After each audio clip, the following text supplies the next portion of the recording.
We are in 22-degree weather, trying to get ourselves out of this place right about now, this rest stop. We are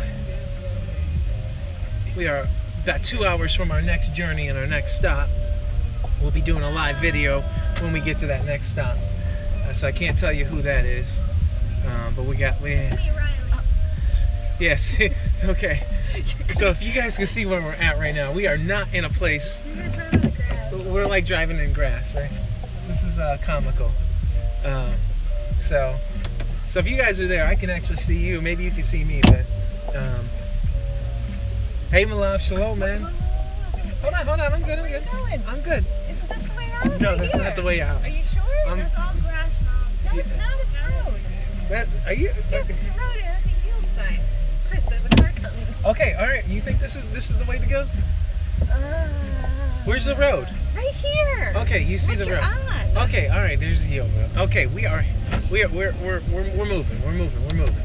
So we're gonna. We got about 2 hours of driving left tonight. I mean, man, it feels like it's midnight out, but it's only 6:30 where we're at. You really gotta see where you're going. Yeah. So we've been having a little fun trip. Had a little anxiety blowouts today. Just a little bit. That's what happens when you travel for like multiple hours. Yeah, Chad, we've been driving for a long while, which doesn't, every time we look up, we're like, is this like, we only had like 7 hours to do today, and somehow every time we look up, we're like, we still got 6 hours left. How's that possible? So, yeah, we are, I wish these roads were a little bit more flat, but these are some really hilly roads.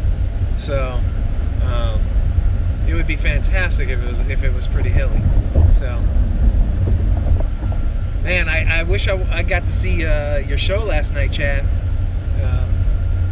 Seems like it's dark where we're at. Yeah, that's because I turned off that light. So there we go. So we've been having a fun journey, a fun little trip so far. We've had some ups and downs. I had a little panic attack. Liz had a little panic attack. Riley's got a little sniffle. So we've been challenged, no doubt. Yesterday was a lot smoother, even though it was a snowstorm. We were doing good. So I'm gonna stay straight in this line for 82 miles, so I'm okay. I'm gonna try not to drive too fast to freak Liz out. We actually had a semi who was Really a jerk. Oh, he was a jerk, no doubt about it. Say it, Riley. Yeah, right. He was a jerk. He actually tried to run us off the road. He was weaving in and out of our lanes, putting his brights on us, literally for probably like 15 miles. And we were sandwiched in. My worst nightmare. Yeah, it was bad. It was really, really bad. I was about to have a heart attack. Yeah. I don't know if you can see Liz, but she's still over in the dark. She was kind of freaked out about this whole thing. And yeah, absolutely nuts, absolutely crazy. Do you need to hold it? No, you don't need to hold it. You can just try to jam it to make sure that it sits in that right spot. So I wanted to talk to you guys about, we woke up this morning and we had a message on YouTube saying the video we did yesterday with Tom Dunn was blocked due to hate speech. And I've appealed it. I don't even know. Obviously, I know why. Is because we mentioned some letters that I'm not going to mention in this one because they're going to block it for even just mentioning it. And then he had said that they were connected to the things that he was researching, and that all of a sudden assumed that everybody involved, was involved in all those things, which was not what Tom was saying, which was absolutely ridiculous. So, yeah, I don't know what happened, but it was a great video. It was a great video. I mean, I'm gonna try to snag it and see if I could download it and put it up on YouTube, because I don't want to lose it. That's like history. That's our history of take on the world travel. Yeah, some good jabs at the Oh, yeah. Taco Bell. Yeah. I mean, we got to hear Tom Dunn, like, drop some, like, he was just at least talking about flat Earth in some way, and it was pretty interesting. Not in, like, a positive or a negative way, so, which was all good. And, yeah, we love Tom, so unfortunately that video got a little bit, banned. So, I didn't get to watch Disputed Lands last night. By the time we got in, We had to drive through a blizzard. yeah, we drove through a blizzard. We got in, we had dinner, and by the time we got the internet running, I had to do a bunch of work, and I couldn't even pull on Disputed Lands because the internet was so stinking slow in the hotel. It was absolutely crazy. So I didn't really have a plan. I just wanted to reach out to everybody. I'll let it slide this time. No, you don't have to hold it. Put it back in that spot, so that way you don't have to hold it. See, Liz is like, I don't want to do a video because I don't want to hold the camera. And now she's getting stressed out because she has to take the camera by hand, and she's got to take her eyes off of the road. No, this is all messed up. Yeah, that's perfect. It's perfect. It's perfect. Sorry. It's fine. You're gonna make people seasick. Yeah, right. I just need you If to you guys- focus on driving and less. No. Less- Put it back there. No, because I'm just gonna hold it. No, because it was looking like the Blair Witch Project, and that was looking pretty sweet. Well, now you get the side view. Yeah, the side view. No, it's the under view that you have to get to give that appeal. This is good. I feel comfortable. Oh, if you feel so comfortable, maybe just flip it on yourself. It's not on me. It's on you. Yeah. So where are we at? We are in Arkansas right now. Finally. Yeah. We went through so many states today. It was crazy. We drove through a huge chunk of Kentucky. Then from Kentucky, Tennessee, Missouri, and Arkansas. Yeah. Hey, JJ. I get to look through the comments now. Good. Actually, this will actually maybe help Liz to be a little bit Hey, Rick. less anxiety driven. Malav, are you going to be at FEIC? I wasn't sure.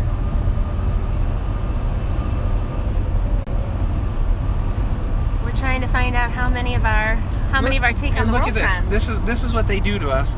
They sandwich us in, and Liz doesn't let me drive too fast to avoid all this. I've taken my homeopathy, so I've taken my stress homeopathy. I'm feeling better now from my mini heart attack.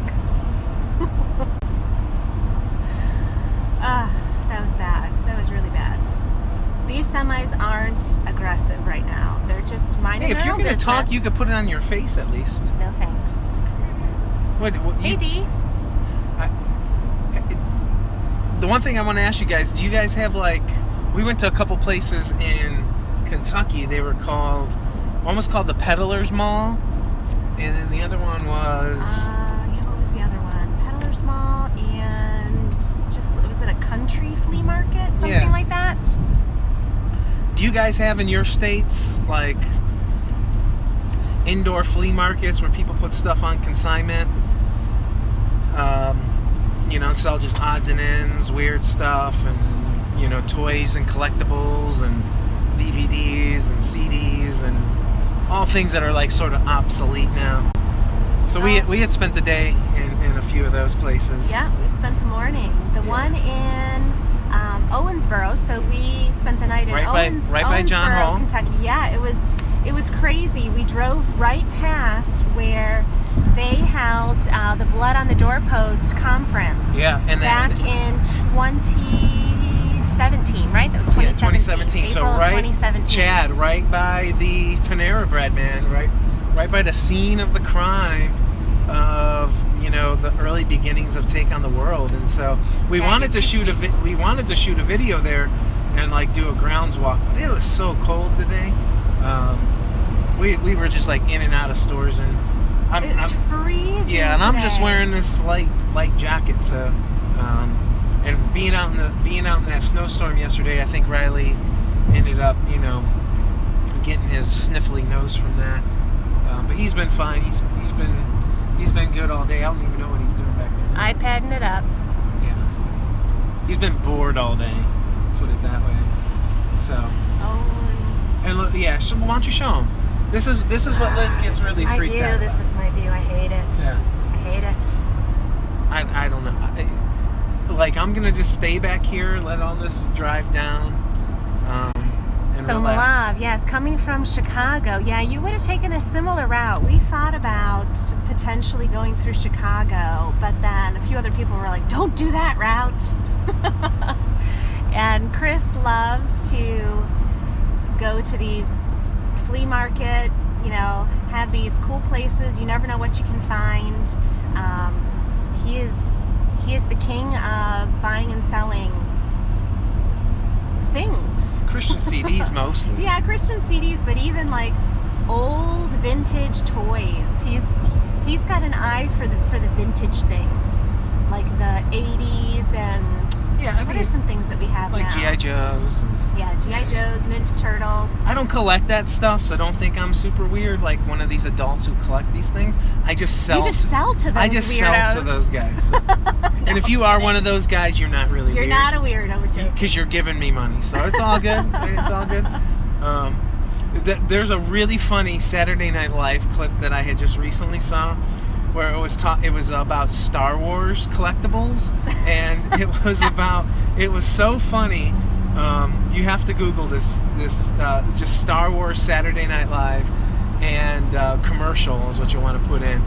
I don't even know how I saw this. It was like just showed up on the random bar of YouTube. And Because it knows. Yeah. It knows that you have bought vintage Star Wars. yeah, something, right?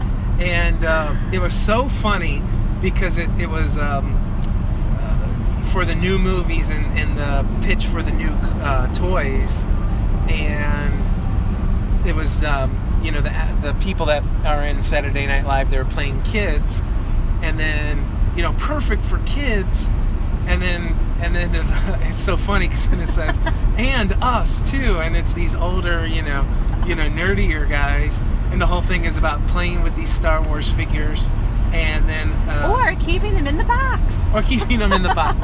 so funny. Pretty clean, definitely clean for Saturday Night Live stuff, so because that could be pretty like not family appropriate, but that was pretty funny. And I don't know if you saw what just hit our front mirror, Liz. Yes. That was a cigarette, Thank you. and it was still on. It was still lit up. So, so I don't know if they're telling us to turn off our lights or something. I don't know, but it is super funny. So I was looking through boxes of Ninja Turtles today. They were a little overpriced to resell, but they were priced well. So I know like weird stuff like that. And then I just post them on eBay and Facebook groups, and you can actually make money doing that stuff. Yeah, it's taking us to Dallas. That's what it's doing. It actually did.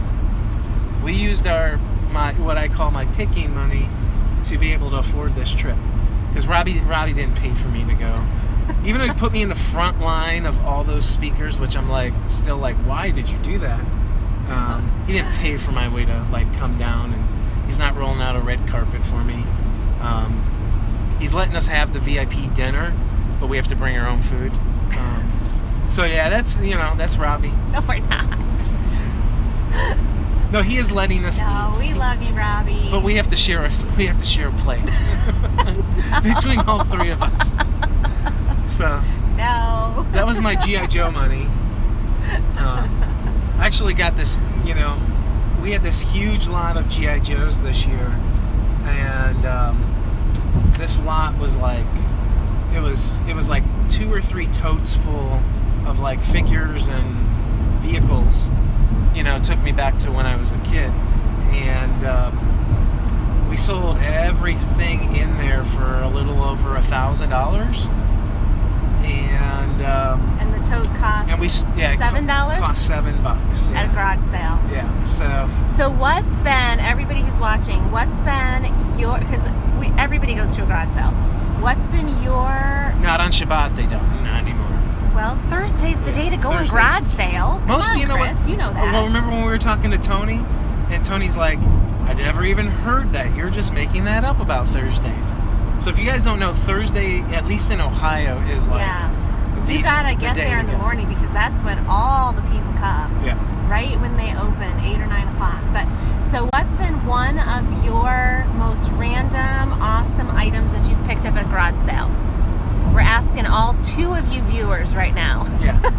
we've dropped viewership, and we did this only just to actually feel like we're talking to somebody, because it was getting pretty crazy. Just the drive just goes on and on and on and on and on. And now, yeah, we actually played some charades. We were doing a bunch of stuff like that. We did I Spy as much as you could in flat, open, brown land. Yes. There's very few things that you can spy. You have the white lines. You have the color of the concrete, the color of the sky, which varies all day. The green signs. The green signs. The white semis. The white semis. Just the pure dirtiness of everything around us, being that it just snowed.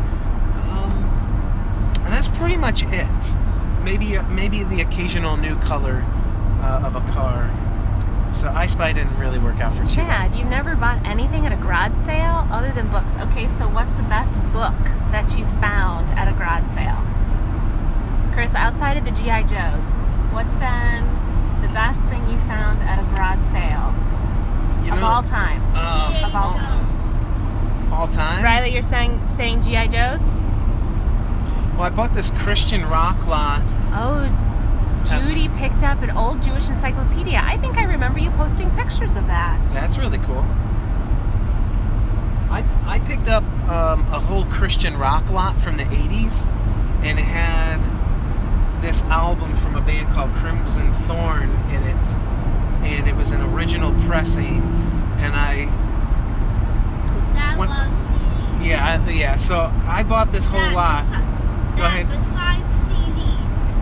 Hold on, I have to tell this one. You've got to tell this CD story because it's a really good story. Yeah, so I bought this whole lot of CDs, and Liz is looking at me like I'm absolutely insane because come on, Chris. I paid like $50 for 70 CDs. And these are some really atrocious looking ones, like bad hair and yeah, all these things like bad hair, right? Like they're from another era. Nobody's gonna want these. And Liz is looking at me like I'm nuts, and I'm like, the minute I pay, I'm like, come on, let's go, let's get out of here. This is I'm trying to not show. Because he thinks he stole something. I did. But he paid for it. I mean, I literally felt like I stole from these people because how low I paid.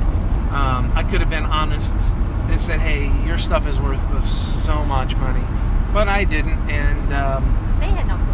And Liz actually chewed them down from $70, $1 a piece, and it's like, how about $50? And the guy's like, okay. And so they were happy. They were super happy. They were shocked. They were shocked that they were selling the CDs from their table. Shocked. And so there was a Crimson Thorn album. And how do you not go to a flea market garage sale and barter? I mean, come on. That's the name of the game. That one sold for $195. The CD places also had a buy-in that you could ride it, and then it's you just hold on to the bars and then you Oh, that was a place today. That was a sweet place. They didn't have any CDs for Chris because their prices were way too high. And it was $199. But they had a riding lion that was the coolest thing ever. That was cool. We got a video of that. We got a cool video of that. But the rest of those CDs that I got in that, I sold every single one of them. I might have 2 left. But every other one sold between $10 and $25. And there was another one in there for $40.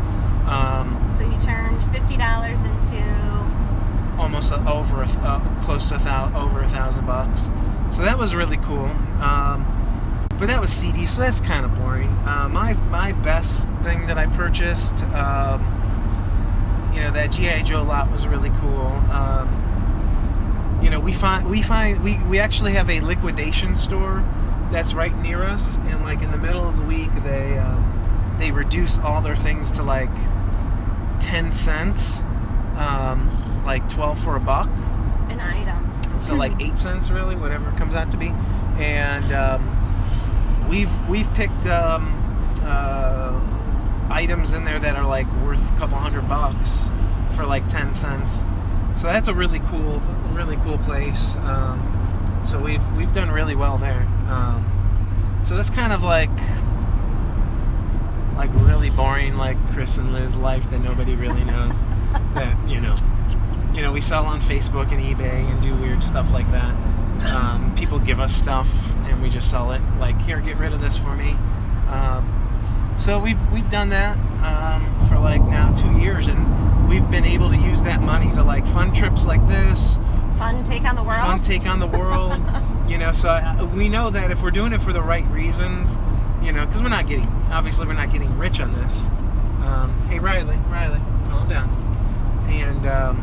And JJ, you're totally right. Yeah, shows me bomb deals all the time, as he does for us. It is pretty sweet.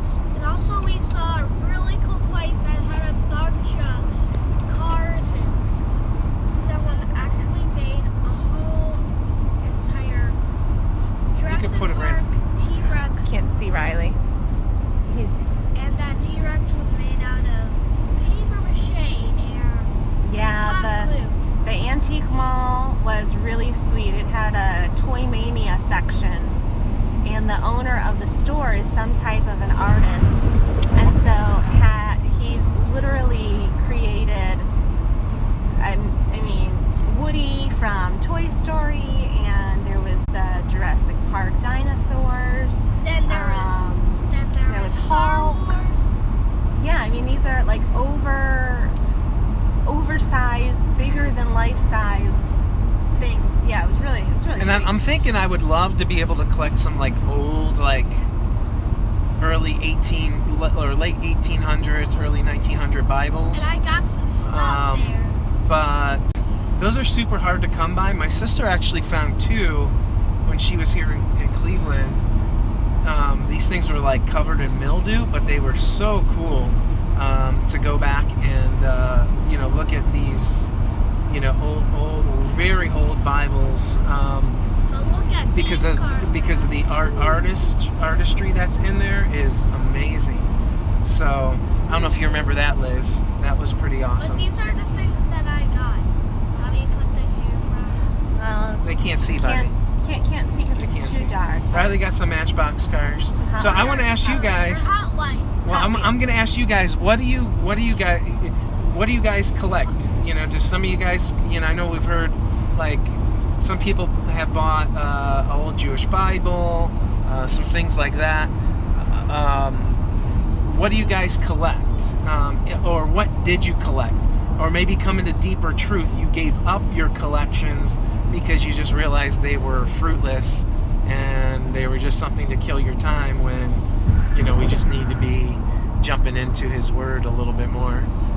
Because then that will spearhead this next aspect of conversation. Chris used to collect sports cards. You had a huge I used to collect sports stuff. card collection. Still do. I'd like to get rid of it. Michael Jordan is the easiest card to sell, by far. So if you see Michael Jordan cards and they're very, very, very cheap. Hey, Liz, I do have my foot on the brake. Yeah. See, Liz gets really freaked out. Like, she doesn't even need to be looking at the road. I do. I mean, You need a literally, second set of we may eyes. be able to be like a show. Because, you know, driving with Chris and Liz and, like, you know, how crazy. It should be a show. Driving with Lucy Little. You need to No. blow your nose, Riley. Yeah, you sound terrible back there. Buckle up, buddy. Anybody say Don't anything? unbuckle.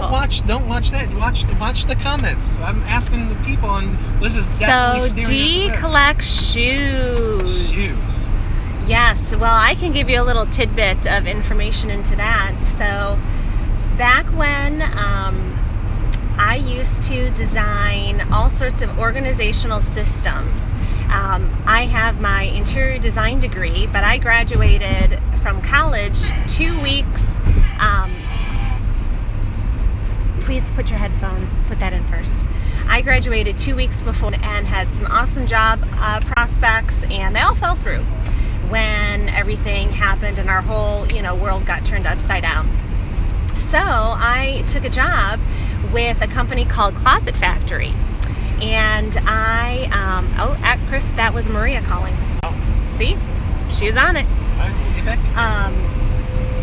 So I went into people's homes and I designed systems to help them organize their closets, any closet. I designed home offices, entertainment centers, you name it, I could do it.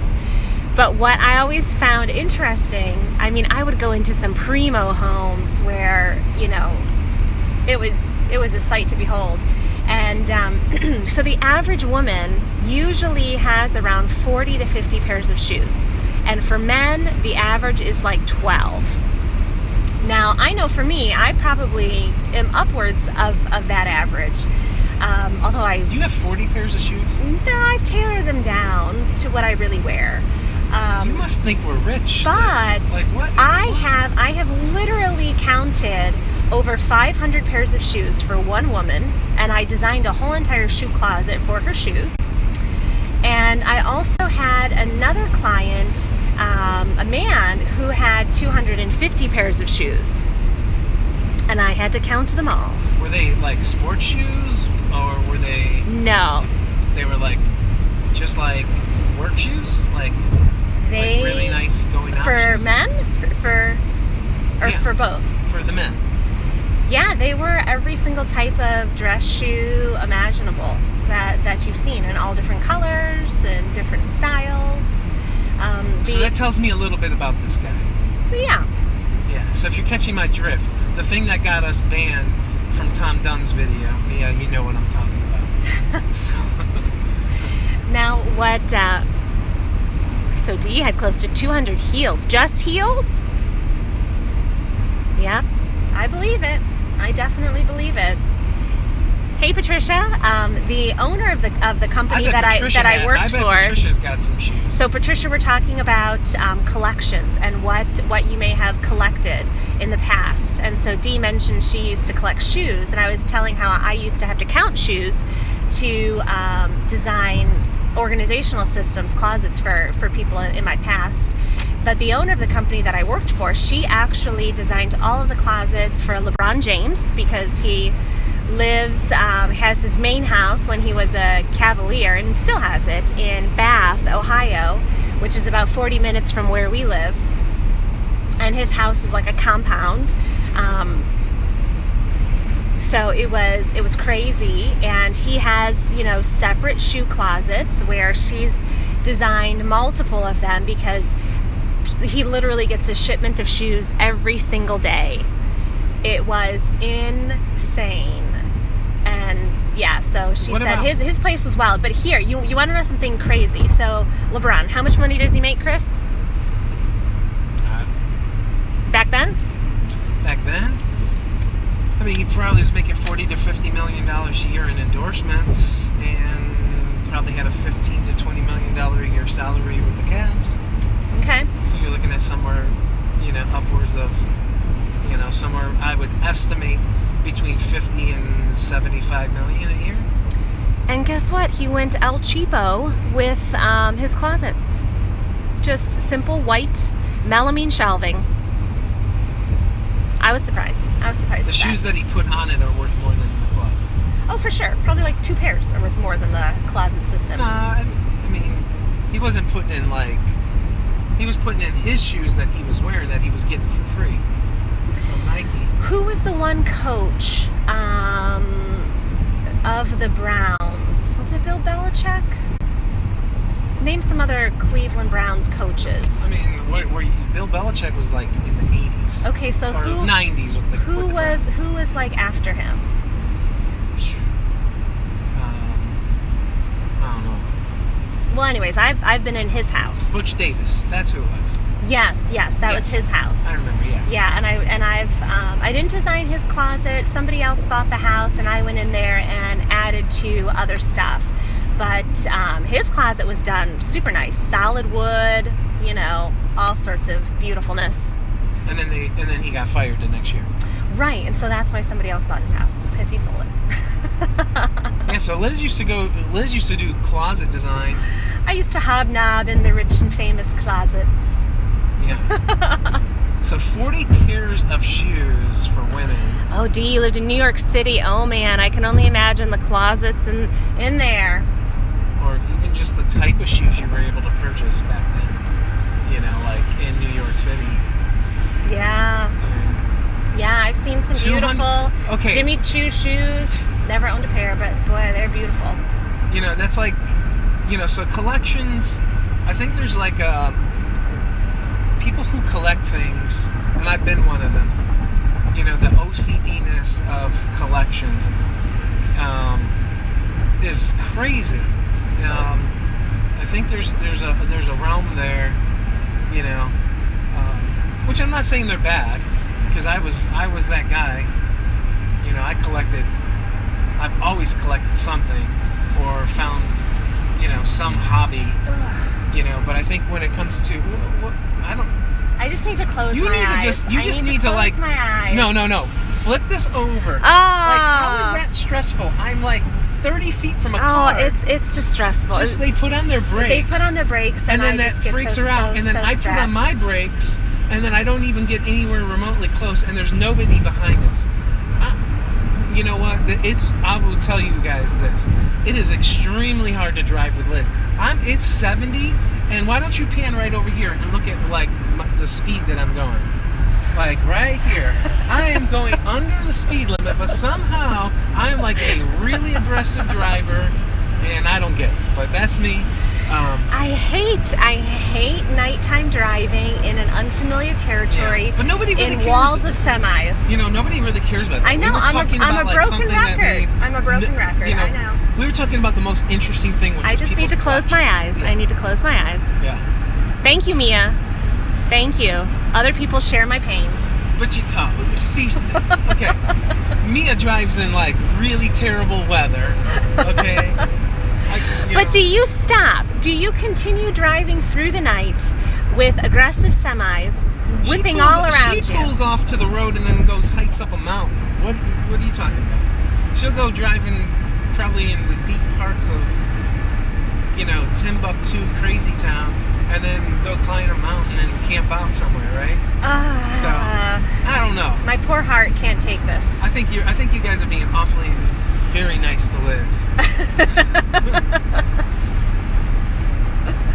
What I would give to be in an RV curled up in the bed in the back.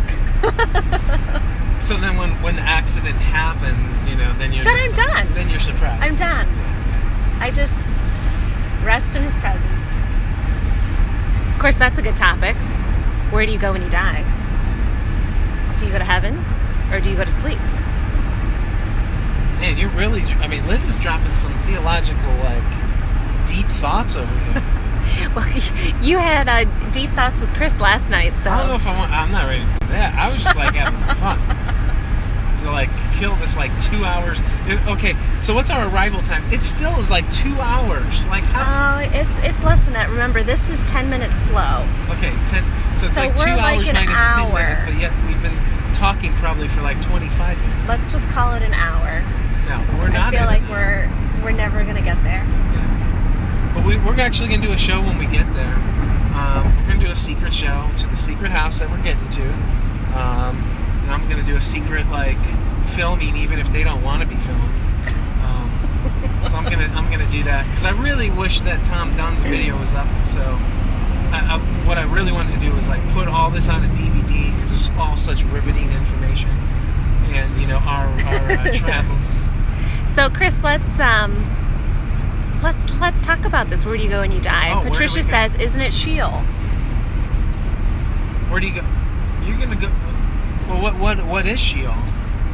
Where do we go when we die? I mean, if Sheol is, you know, hell or Abraham's bosom or whatever you might think that it is, it's probably not a good place, right? I mean, everybody thinks, okay, so let's look at the pre-tribulational rapture. So I think that's like the first place you have to start, eschatology. We all grew up in like a church, if it was most likely pre-tribulational rapture. Every funeral that we went to formed our opinion of where we go when we die, and the biggest things are, to be absent from the body is to be present with the Lord. We get that rhetoric just completely shoved down our throats constantly. And yet when we read scripture, we start to get a different picture of what's going on. But I think this question changes our outlook of eschatology big time, of where we go when he comes back. So if you look at it from the simple standpoint is, what is the blessed hope?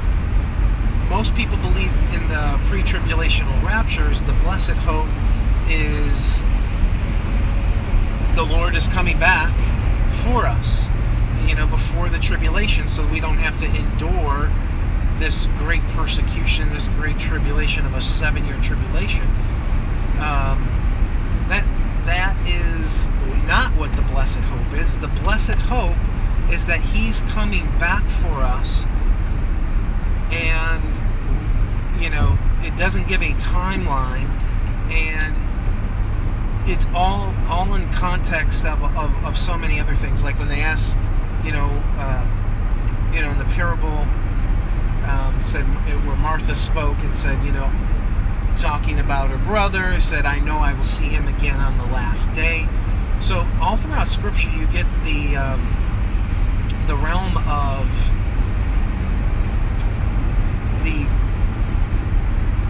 when the resurrection occurs, there's the rising of the just and the unjust. So it's not who is the Lord returning with, and the word there that we can read in Scripture is His angels. There's so much confirming passages or witness passages that the word for saints that's translated in the King James is angels. And He's returning with His myriad of angels. And there's all sorts of passages. Myriad just means thousands of His angels. And you actually get multiple passages that say, refer to the thousands of angels that will return with Him in Old Testament context passages, as well as other passages throughout Scripture and the prophets as well. And that's a big misunderstanding, is that we're coming back with Him because all of us that have died and went on, when He comes back on the white horse and we're going to come and gauge war, that we're returning back with Him. So if we passed away right now, we'll be part of those saints that return with Him. That idea is not scripturally sound whatsoever. I've done a full Greek and then Hebrew, looking at all the context past, and then even down to what even the Jewish scriptures teach, where it's actually the word from Malachim that you get. In Malachim, 100% is angels that He's returning with. He's not returning with His saints or which is also called the holy ones. And so, yes, we will be like holy ones when He returns, or the sons of God, but not at that point and at that time. So then that begs the question, where do we go when we die? And I want to reference a book. He's going to be at FEIC, and he wrote a book called Worthless Mysteries, which is actually a passage in the New Testament as well. And this is Noel Hadley's book. And he talks specifically about this doctrine of where do we go when we die. Oh, goodness God. And when I've studied it out scripturally, we're not waiting in this heavenly place. And, a lot of people, here's, if I, say, like what Rob says, this is thus saith Chris, not anybody else, but this is my opinion. When you look at to be absent from the body is to be present with the Lord.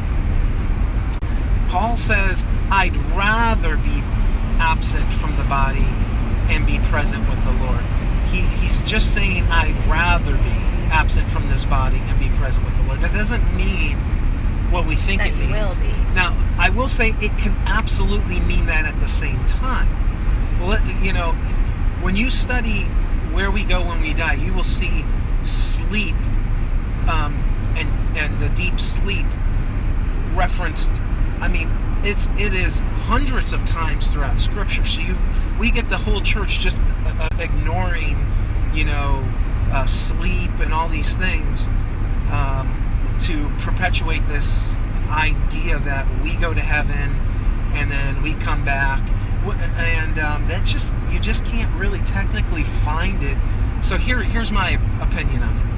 Is to be absent from the body to be present with the Lord, is that false? I actually don't think that's false, even though that's not what Paul's saying.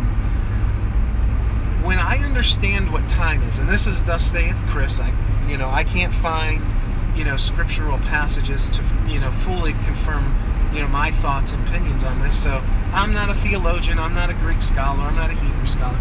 But I would say this, is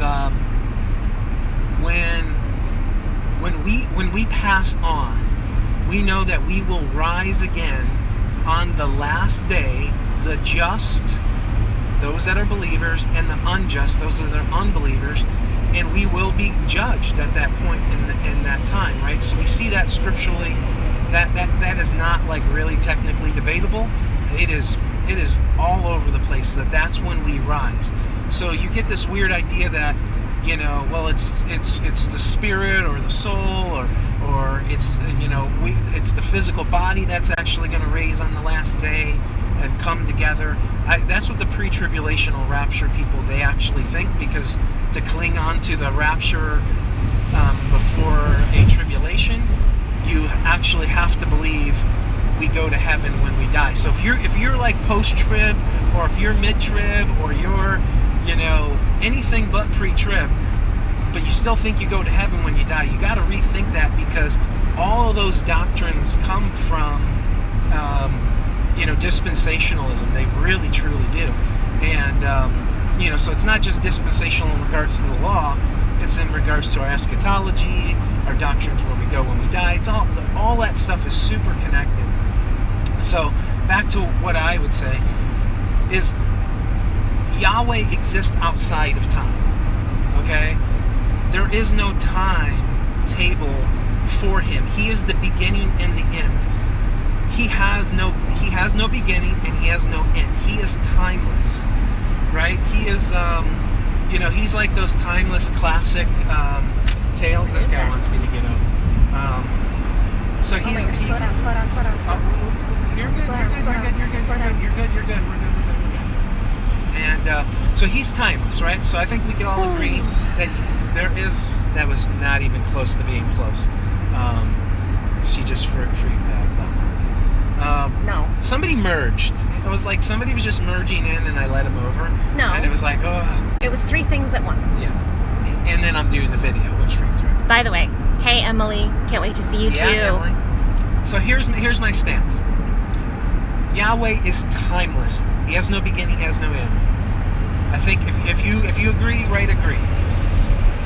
We right now live in time. We have seconds, minutes, hours, and our time is short. Our life is a vapor for a reason. And so we exist within this realm. The moment we cross over to this spiritual realm, so here's the thing. I think when we do pass,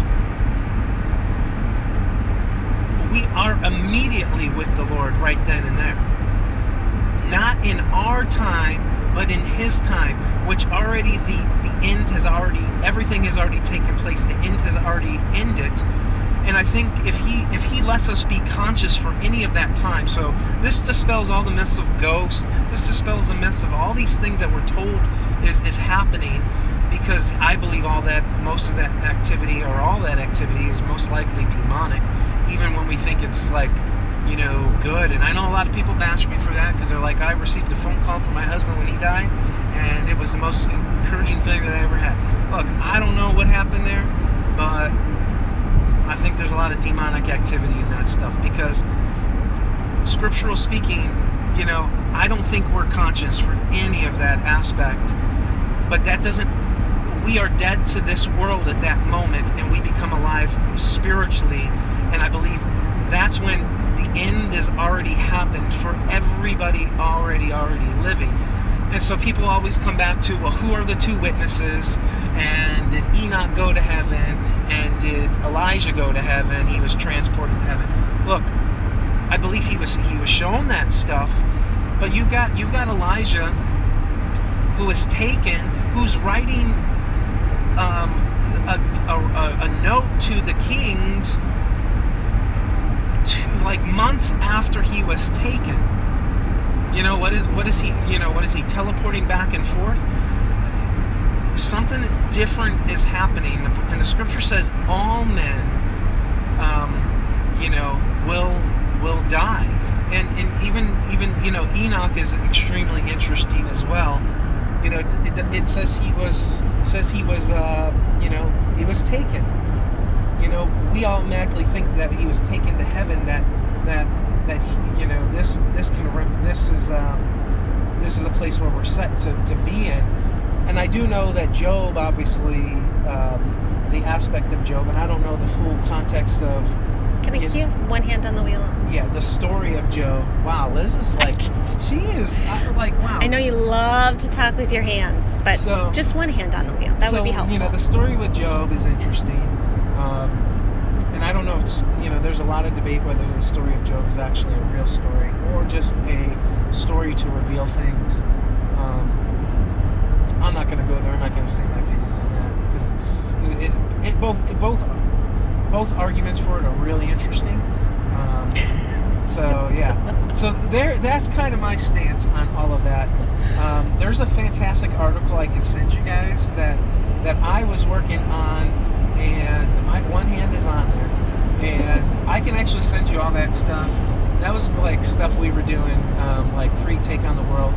And it goes through like Lazarus, and Lazarus is a parable, and you cannot find a second witness to Abraham's bosom in the Torah, the Tanakh, or the prophets. So it appears in the New Testament, and somehow we think that it's scriptural, and there's no second witness in His Word, in the Word itself. The only time you find a second witness to Abraham's bosom is in Jewish fables, which is not the Torah, the Tanakh, or the prophets. So I think there's a lot of unlearning in this realm. I think Lex Meyer is like, he's more on my, I guess, like thinking or my style, or I'm on more of his, because he's like a big speaker, right? But he's got some great information on this as well. So if you go to like Unlearn the Lies, Lex Meyer, and Where Do You Go When You Die, he's got a great video on this. Yeah, and, I love his videos. Yeah, he's got some really good stuff. Not everybody's on this page. This isn't a dividing topic. So it's like if everybody's like gonna like put me under a bus, throw all these things. I mean, look, it is a fascinating, interesting thing, and I know people can get like their undergarments like totally twisted and totally like frustrated because everybody's doctrines have to be right. And look, remember what I said yesterday? I know I don't have perfect theology, and I'm going to tell everybody listening, even if you're a big speaker, even if you're that, you don't have perfect theology as well. And He's still working on you. If you're living and alive, He's still working on us to, on these things. And then He's going to continue to mold us and then base everything back to the fruits of the Spirit. And those are the things that we struggle with. Me and Liz, we had a really bad, time today. We had some issues, anxiety-driven. Liz is going through it now, and I'm comfortable right now. Liz is comfortable. We're going below the speed limit. I'm going 62 miles per hour. Below the speed limit, behind a semi. Everybody's passing us by, and that's okay. Yeah, Liz that's is okay. Good. Emily, yes, I do need a support group. For sure. Liz needs a support You missed group for it. You missed it, Emily. We talked earlier about how an aggressive semi came onto the highway and was literally terrorizing us. We did nothing to him, nothing. But he was terrorizing us because we were walled in and he couldn't get around us, and finally did, and then it was cat and mouse, and he was honking and flashing his brights at us, and literally we finally got over, and he tried to run us off the road. I have a CB in the car, and he put up a signal for what CB I need to go onto, and he kept calling me Candy Cane. So, I don't know if you guys seen that movie a long time ago. It's not true. It was called Joyride. That's what we keep thinking. Like somebody's really gonna do, try to do something to us. So I don't know if you guys have seen that. So Patricia says what you just talked about needs to be a topic at Take on the World, and she says you should teach it. I agree. No. I agree. You know what? Here's the deal. Me and Liz are like bowing out of speaking at any conference we do ever again. Look, we have talked this through that for Take on the World 2020. If he allows it to happen. Yes. If everything does go through, we're going to be at a totally new place, and adding that layer of putting together a presentation is just it's beyond. And so then, like this past Take on the World 19, we weren't at our best because there were other things going on, and we just weren't at our best. That was our best, and we realized, you know what, we could just bow out for right now. Because did you just see Dr. Munzo's presentation? Yeah. It was like amazing. Give him the platform. Give him our time. So, if you guys were in there, you guys are all too nice because you probably say nice things. But we actually do need. We're going to be there soon. Probably an hour, Riley. Soon. 1 more hour. So. Every time we look at the clock, we're like, it's not moving. It's still an hour. Yeah, it's still an hour. So, yeah, I do agree. That's a fantastic topic.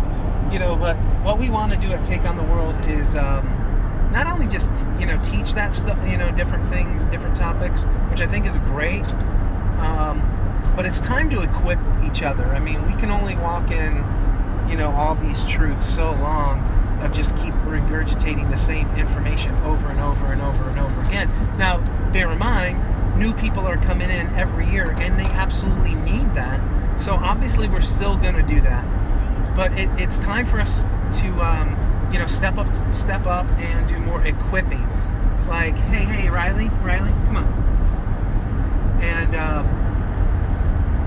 we want to definitely do more equipping. We want to, get you guys engaged. If spiritual warfare is your thing, have guys like Tom and Jared and Colleen and all of those people that are teaching people to engage in spiritual warfare, just simply how to pray with someone, maybe just what you're looking to do, or how to pray for, breaking, curses, or, Freemasonry in your life, different things of that nature, and you being equipped to go out and do that, so that you don't need to go run to a ministry like Through the Black. You're equipped to do that as believers because you have those same gifts and those abilities, and equipping you to do those things. How do we take biblical cosmology, put it in its right perspective, and share it as an apologetic to this world, to dispel the lies of scientism in a world growing in atheism? Coming back to the true root of creation, right? It's great to talk about, all these things, and it's great to talk about, flat earth and, maybe some of these topics. They're interesting, but how do they apply to what we're actually doing? We know feast days. How do you keep them, and how do you share those with others so that you don't look like you're trying to be Jewish, or you don't look like you're trying to be anything other than a servant of Christ, and reveal him to them? Those are some equipping that we think are so important, and we're just doing really, we're all trying to learn on a fly, and unfortunately Facebook has been our teacher, and so then we, all we do is post memes, we argue with one another. Christmas season's coming up, so all right, I've got my 200 Christmas memes ready to go. And is that the most effective way to reach the world? I mean, we're some will come into the fold because they start to see the lies of those. So I'm not saying that's evil or wrong, but is that the most effective way, to share the truth of anything we're trying to share? And so we want to really have that be a focus for Take on the World 20, if Lord willing, He wants us to do. And yeah, I just said Lord, so if you took that as me saying that meant bail, obviously haven't been watching long enough. So. Oh, and Emily, I just wanted to let you know, no accident yesterday. Thank goodness. It was rough driving yesterday, and that was due to the weather. It was bad. It was just bad weather. Sleeting, rain, and lots of semis again. But thankfully, as we got closer to Owensboro, that was our stop last night, even though it was like a blizzard and you could barely see in front of you. nobody was on the highway at that point. I was like in heaven in one way because there was no other cars, nobody to compete with. And you know what's crazy is they shut down, like, we drove by schools, all the schools were closed. Yeah. And they all closed because of the weather. And it was there like no snow on the ground. Like, no, I mean, there was... Come to Ohio. You are not canceling school. There was definitely snow, but it was the ice because all of the rain turned to ice. And so Chris was literally driving in the middle of the 2 lanes to get to the hotel. It was something, but we made it and we slept pretty well. So, yeah. Yes, absolutely. Praise the Father. That's what I've been praying for. Continuously praying for. Just let the semis pass. Yeah, and one thing that we forget. Veterans Day. You know what? You are right. They probably didn't have. Well, no, there wasn't school today. There wasn't school today. Today, Tuesday. So yeah, Ohio, oddly enough, does not have off for Veterans Day. Schools don't. The post office and everything was closed, but the schools still have school, which is strange. But no, today I think the schools were closed in Kentucky because it was just ice. The ice the night before, So, yeah, we cannot wait to get into warmer temperatures. We're in Arkansas and it's still 20 degrees. So it is cold.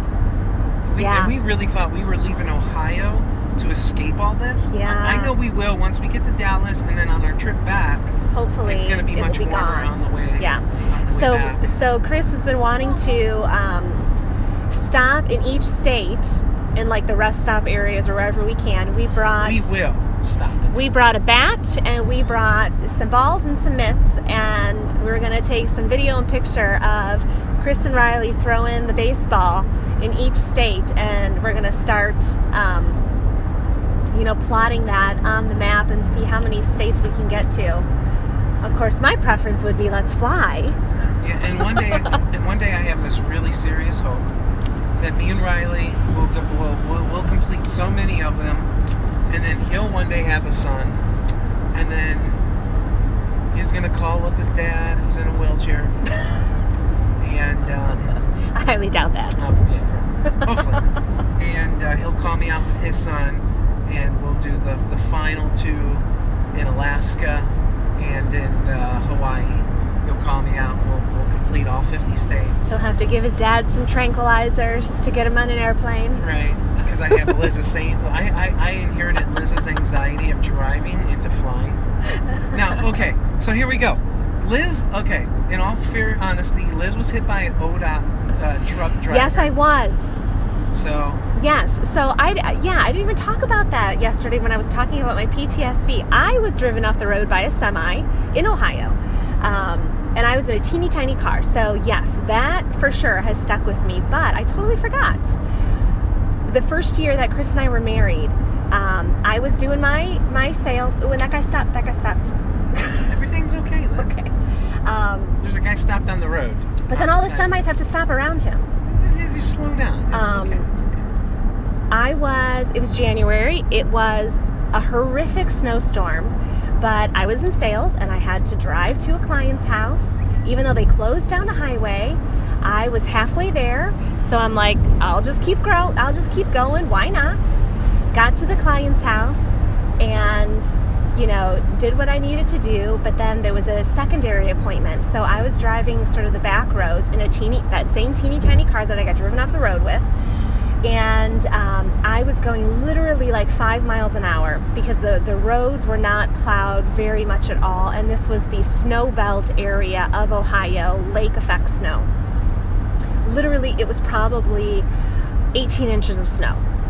I don't know why I just didn't turn around, but I kept going. And I went through an intersection, a main intersection, going 5 miles an hour. I had a green light, almost got all the way through, and then a huge ODOT driver of ODOT, the state. I can't see your arms. Yeah, she's doing all the hand motions. The state snowplow, massive, rammed into me, blew out all of my windows. Spun the car around. I mean, the car was totaled. And you messed up your back? Totaled. I was fine. Scared half to death. My phone at the time, I had a Nokia phone.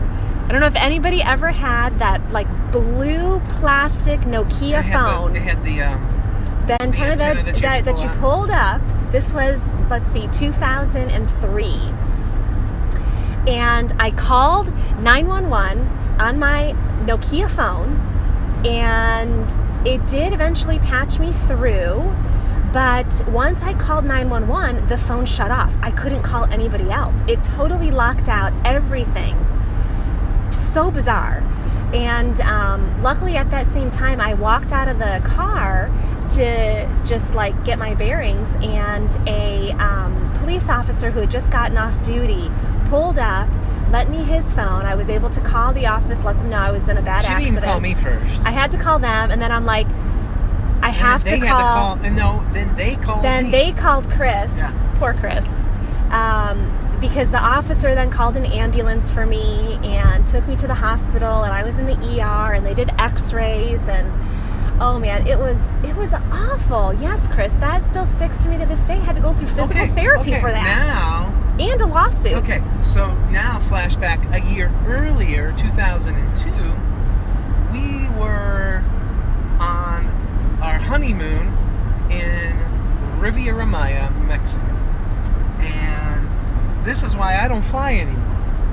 Or I don't want to fly anymore. I've flown since, but I don't want to fly. And this was so horrific. Well, we had flown through.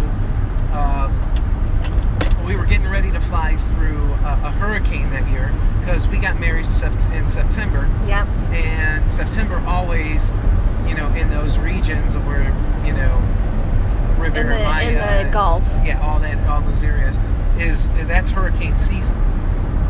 But so, we had a glorious time. It was only the hurricane came in on the last day, and they trekked us all to Cancun to catch the flights. Yeah. They canceled all of the commercial flights. Every commercial flight. Yeah. But we did our whole honeymoon through Apple Vacations, which was all at that time chartered flights, where you're in like a 2-seater plane. So literally, I'm not even joking. Horrible. Your knees are up against the next seat, and when they pull their seat down just to relax a little, they're like in your lap. They're in your lap. And so it was like such heavy like perfume. There were some older women in front that had their. It was so strong. I don't know what. Well, okay, so here the story gets diamonds on or something, whatever. It gets way better from there. And so we somehow, like, they're going to take off in this thing. We're like, and we got nowhere to go. We're in a foreign country.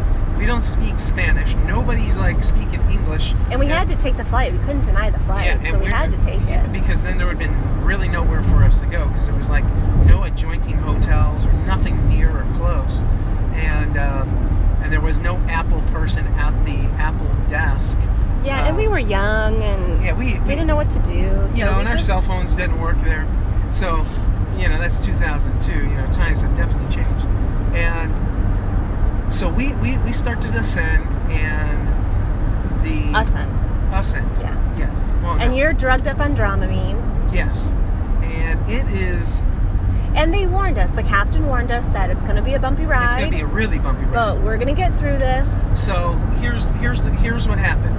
So we get up, and as we start approaching into the hurricane, because now we're about to fly into the hurricane, and he's like, brace yourselves, we're going to be flying into the hurricane. And we're at our ascending like 30,000 feet at this point. And as we drive through this, fly through this hurricane, we begin to drop like a couple hundred feet. It was like continuously being on a roller coaster at Cedar Point. Yes, and the lights would go out. The plane would drop like 100 or 200 feet, and it kept doing this for like 5, 6, 7, 8 times in a row, like every 30, 40 seconds. Yeah. It was so intense. People were screaming, puking. There was one woman, she puked all over the place. Yeah. So now it smells like vomit, and it smells and like musk. And musk and perfume. And you're literally right on top of the next person. And that went on for a good like almost like 30 minutes. Yeah. And we thought we So- were all gonna die. Liz is like praying and out loud. Yeah. It was absolutely crazy. She is like squeezing my hand to death and praying out loud. And we're sitting there like being so like, Poor Chris, just drugged up on Dramamine. I'm like, I didn't want to fly to begin with. I didn't want to do this vacation. I would have rather driven somewhere. And she's like, it will be fine. Everything will be fine. Well, I was so used to flying. My family, we would do, you know, yearly vacations. We would fly everywhere.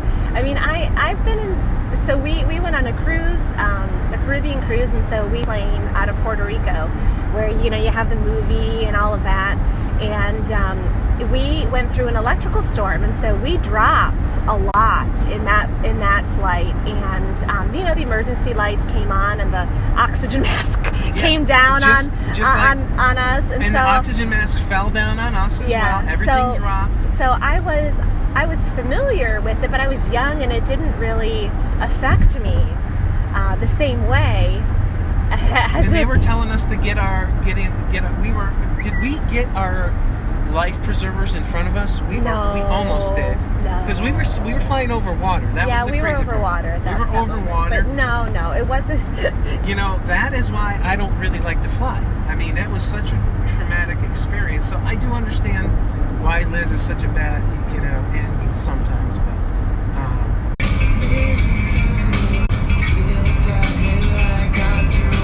Yeah, the connection's really choppy for him. So enjoy your fellowship in the group. Enjoy this. I don't know when I made this season. This is super old.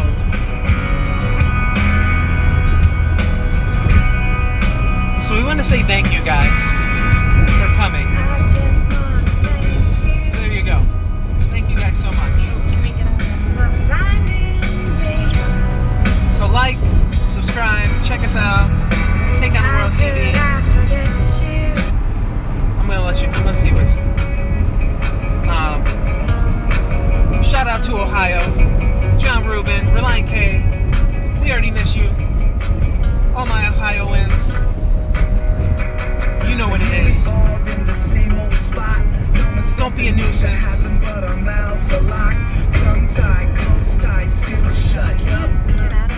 I tried hard, but it just wouldn't come up. It's on the tip of my tongue and to the front of my mind. That the words were still so hard to find. Finally, the reality of things to come pushed me to the edge. I jumped off the cliff into the abyss as I said, I'm not trying to be a nuisance. I just think we can do better than this. That was simply my 2 cents. You can take it or leave it. The conversation lingered on and before I knew it, night had turned to dawn. We'll be searching for the truth in all of it. All right, we love you guys. We'll be doing more videos as we get to FEIC. See you later.